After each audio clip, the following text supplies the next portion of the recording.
For everyone who has ever felt broken, for anyone who believed their home or their heart wasn't enough, this is for you. I walked through depression and PTSD. 5 years ago, I chose to heal not with medication, but through faith, baking, painting, and homemaking. I created this show to remind you, peace is not found in a perfect house. It's found in a purposeful heart. Welcome home. This is the Home with Jana show. Do you ever feel like your home owns you instead of the other way around? I want to sit with you and I want you to listen to that. Sit with that question for a minute because I know you have felt it. I have too. You walk into the kitchen and you see the stack of dirty dishes. You head to the laundry room and you find a basket waiting, piled high with wrinkled clothes. You sit down on the couch just for a moment of quiet, and your eyes land on crumbs on the coffee table or dust sitting on the bookshelf. And right there, instead of feeling peace, you feel pressure. Instead of joy, you feel heavy. It's almost like the house is tapping its foot, arms crossed, saying, "Excuse me, are you going to get to that? I don't have all day." And suddenly, you're not the queen of your castle anymore. You're the maid. You're not resting in your home. You're running around after it. I've been there, and honestly, I'm still there some days. I think most of us are. We were told in little ways all through our lives that a good homemaker never stops. A good homemaker is always busy, always ahead, always spotless, always ready for company. But I want to tell you something different, a truth that set me free. You do not belong to your home.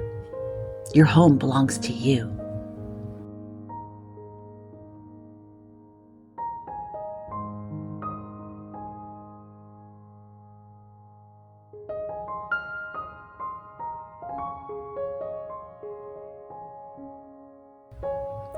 Let's be honest, homes don't come with a clock out time. If you've ever worked outside the home, you know what it feels like when the shift ends. There's a clear finish line.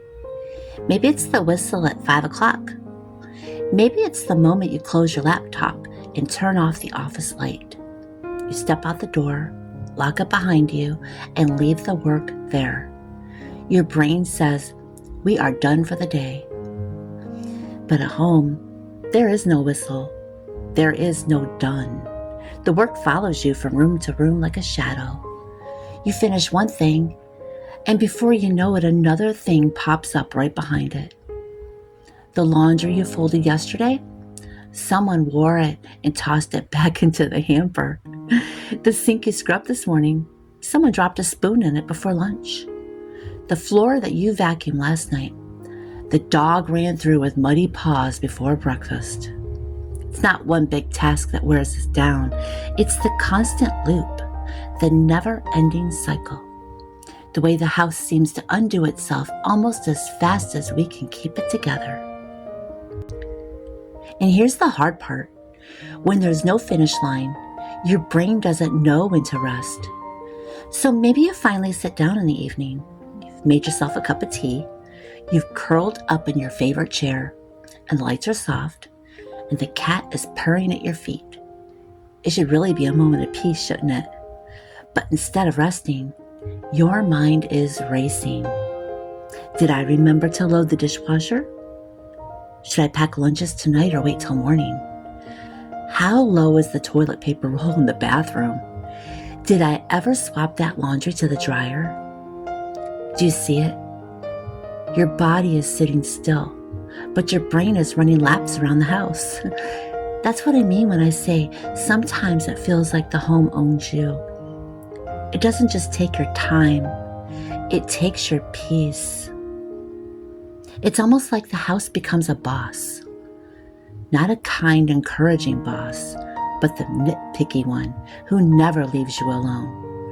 The boss who looks over your shoulder and says, You missed a spot. Shouldn't you be doing more?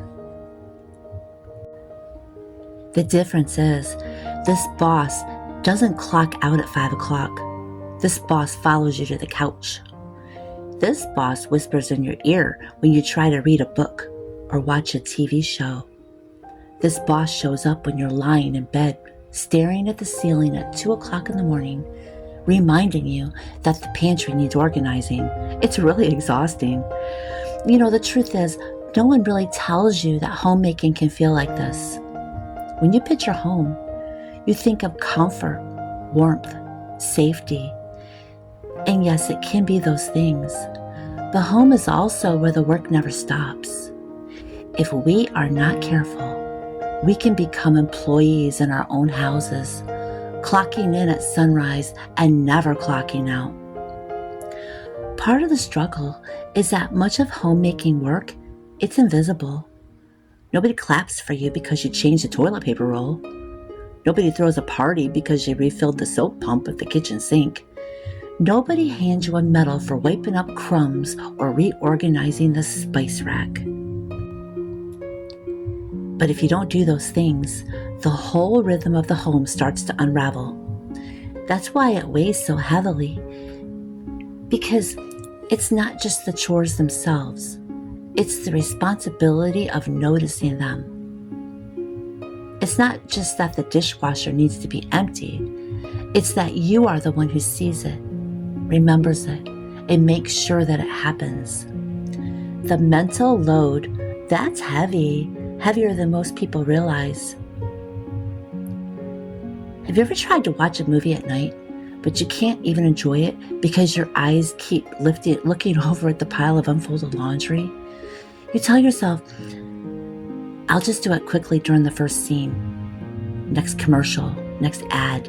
Before you know it, you have spent the whole movie folding clothes instead of relaxing. Maybe you pour a cup of tea, you settle in with a book, only to pop right back up because your mind says, I should wipe down the counters first, then I'll relax. Except by the time the counters are wiped, you notice the crumbs on the floor.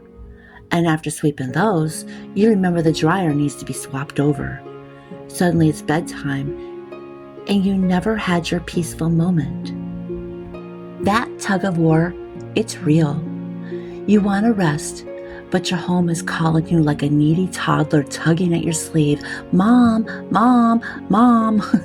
This sounds familiar. I want you to know you are not alone. Almost every homemaker that I've talked to has felt this way. House is never finished. Work is never over. And the guilt of sitting down, even when you're tired, is so loud. But here's the truth that often gets lost in the noise. You were never meant to be a machine. You were never meant to run your home like a factory, producing spotless rooms on a conveyor belt with no end. You are human. Humans need rest. What if the house doesn't have to be the boss? What if instead of being bossed around by your home, you learn to partner with it? Think of it this way. The crumbs on the counter, they're not yelling at you. The laundry basket, it's not judging you. And the house is not against you. The real voice is inside. That inner critic that demands perfection and tells you rest is lazy. That's the voice that we need to retrain.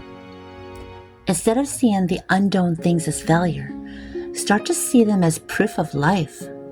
The dirty dishes, they mean a meal was shared. The laundry pile, it means people are being cared for. The muddy paw prints means joy and play came running through the door. When we see the mess as part of the story, it loses some of its power to boss us around. And at the end of the day, a home is never truly finished. There's always going to be one more dish, one more load of laundry, one more crumb. But you, dear friend, are not defined by those crumbs. You are not measured by the state of your laundry basket. Your worth doesn't rise or fall with the dust on your shelves. Your home doesn't get the final say. You do. You get to choose when enough is enough for today.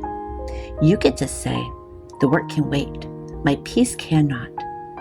The more you practice that, the more you're going to feel like the one who owns your home again, not the other way around. Let's sit down for a moment and breathe. I want to tell you something that I wish someone had told me years ago. Your home is not your boss. It does not get to call the shots. It doesn't get to decide if you're worthy or not. It doesn't get to raise its voice and make you feel like you're failing. And for too long, I believed a lie. I thought the measure of a good homemaker was how spotless my counters looked, how neat my laundry was folded, or how quickly I could get the floor vacuumed after supper. If the house looked good, I felt good. But if there were crumbs on the table or dishes stacked in the sink, I felt like I had failed. Maybe you felt that way too, like the walls around you are whispering, "Not enough, not enough." But here's the truth. God never designed you to be a servant of your four walls. Your worth isn't found in shiny sinks or gleaming baseboards. Your worth is found in Christ. He calls you beloved, chosen, and free. Think about it. When God created the world, He gave Adam and Eve a garden, not as a punishment, not as a test, but as a gift, a place to walk with Him, a place to rest, to laugh and to gather, and to live fully. Your home is meant to be that kind of place, a gift, a shelter, a place where you and your family can be yourselves. It's not meant to tower over you like a boss with a clipboard, pointing out every crumb. Yes, we're called to care for what God has given us, but caring is not the same as being chained. A boss makes demands. A gift brings joy. So next time you walk into a messy kitchen, instead of hearing the voice of failure, try to whisper to yourself, "This home is a gift. It serves me. I do not serve it." Let's clear something up. You are not the maid of your home. You are the heart of it. Do you feel that difference? A maid is always behind, chasing messes that pop up faster than they can be cleaned. A maid only sees the work, but the heart sees the rhythm. The heart sets the tone. The heart creates the atmosphere that everyone else feels when they walk through the door. Your family doesn't remember the streak-free windows. They remember how it felt to sit at the table. They remember laughter during dinner, bedtime prayers whispered in the quiet, or the way you always made space for them to belong. That's what matters. Not spotless counters, not perfect closets, but the warmth of your heart that fills the air. Here's the good news. You get to choose the rhythm of your home. You get to decide when it's time to work and when it's time to rest. You get to say, the dishes will wait until morning, and turn instead toward a cup of tea, a good book, or a quiet talk with your husband. Yes, the laundry's going to always return. The dish is going to pile up again tomorrow, but you are not endless. Your energy, it's not infinite, and your peace is more important than a checked off list. Think about the story of Mary and Martha. Martha was busy. Her home was her boss. She let the serving consume her. But Mary sat at Jesus' feet, and He said she has chosen the better part. You know, that story reminds me, and maybe you too, that sometimes the better choice is to rest and to be still and to let the crumbs wait while you choose joy, presence instead. So let's get practical here. The dishes, they're still going to be there tomorrow. The laundry, it has never once stopped multiplying, has it? And the dust, oh friend, it is patient. It's not going to run away. But your joy, your peace, those are tender. They can slip away if you don't protect them. So guard them. Give yourself permission to let the work wait while you laugh at a silly TV show and cuddle your kitty. Breathe in the smell of fresh air on the porch. Those little choices, they feed your soul. And when your soul is full, You show up as the heart of your home with more love, more patience, and more calm. So here's what I want you to carry in your heart today. You are not failing because there's a mess. You are not lazy because you chose rest. You are not defined by your chores. You are the heart of your home. And the heart is worth protecting. Repeat after me. I am the heart of my home, not the maid of it. Let those words sink in. Repeat them when the to-do list gets loud. Whisper them when you feel like you're falling short, because you're not. You're showing up every single day in love, and that is so much more than enough. Here's where I want to give you permission. You have permission to stop. You have permission to let that basket of laundry stay right where it is, unfolded. You have permission to leave those dishes waiting in the sink until tomorrow. And you have permission to choose peace over perfection. Because here's the truth. Perfection is a moving target. You're never going to catch it. And chasing it, it's going to wear you out. But peace is available right now, this very moment. All you have to do is accept it. I know what it feels like to hear that whisper in your head. But I should just do one more thing. I should wipe the counters. I should fold that last towel. I should check the fridge and make a grocery list. Maybe some days you will do those things. But tonight you have permission to rest. That dust on the table, it will still be there tomorrow. It is not going anywhere. But you will be different tomorrow if you take time to rest tonight. You'll be calmer, stronger, kinder. You'll be the version of yourself your family actually needs. Not the frazzled, worn thin version who has given until there's nothing left to give. Think of it this way. When you rest, you're filling your cup. And a filled cup pours out love so much better than an empty one. When you sit with your tea and breathe, when you let your shoulders soften and your hands rest, you are not wasting time. You are restoring yourself. Sometimes the most powerful thing you can do as a homemaker is to stop and to breathe and to say out loud, good enough is good enough. Because good enough leaves space for love. Good enough leaves room for laughter. Good enough is what frees you to enjoy your home instead of being a slave to it. Let me give you a picture. Imagine 2 kitchens. In the first kitchen, everything is spotless. Counters shining, floors are gleaming, and the sink is bone dry. But the woman who worked herself to the bone making it that way is too tired to smile. She's short-tempered with her kids. She has no energy to talk to her husband, and she can't enjoy a quiet moment because she's simply exhausted. In the second kitchen, there are a few crumbs on the counter. The sink holds a frying pan and 2 mugs. But the woman in that kitchen is sitting at the table with her daughter, laughing over a cup of cocoa. Her shoulders are relaxed, and she has energy left to listen, to love, and to be present.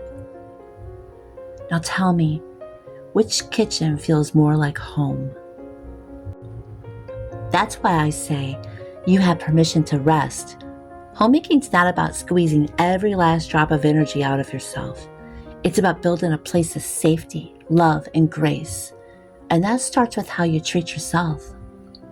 So tonight, if your body is aching and your soul is weary, let everything just wait.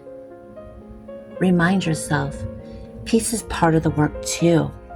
I believe with my whole heart that God never meant for our homes to feel like prisons.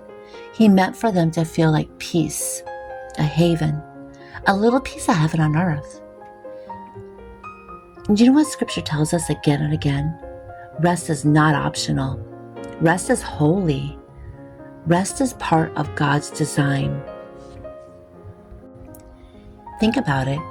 God himself rested on the 7th day. He created the heavens and the earth. He spoke the sun and the moon into being. He formed the oceans and the mountains and living creatures, and then he stopped.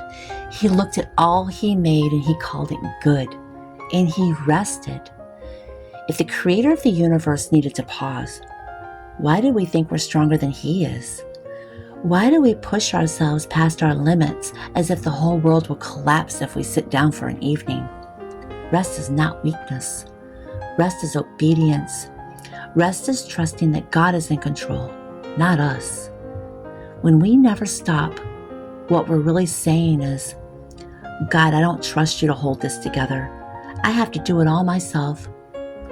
But when we rest, we are declaring, Lord, I trust you. I believe you are big enough to carry the weight of this home, this family, this life.